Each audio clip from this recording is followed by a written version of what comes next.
The Language of Shapes. Reflections on science, space, and meaning. From ancient temples to modern baseball fields, shapes have guided how humanity makes sense of the world. But what if these silent forms are more than just geometry? What if they're the hidden grammar of meaning itself? From ancient times to modern design, shapes have carried more than visual appeal. They've helped humanity make sense of the world. Carved into stone tablets, painted in sacred temples, or mapped onto baseball fields, geometric forms provide structure, order, and a framework from which meaning emerges. Take the baseball diamond.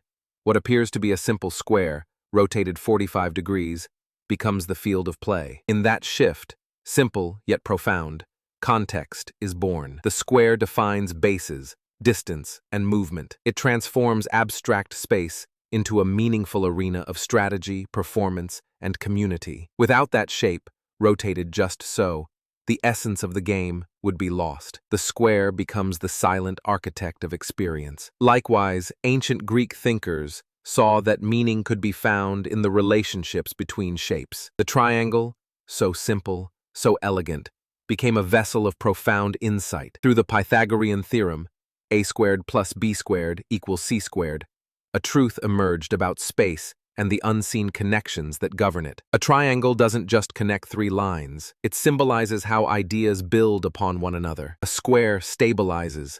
A circle unites. Each form carries a silent message. Shapes, in their quiet way, remind us that perception is shaped by patterns. Meaning doesn't arise in isolation. It emerges through form, boundary, and relationship. And just as a square finds balance through its corners, we too find meaning through connection.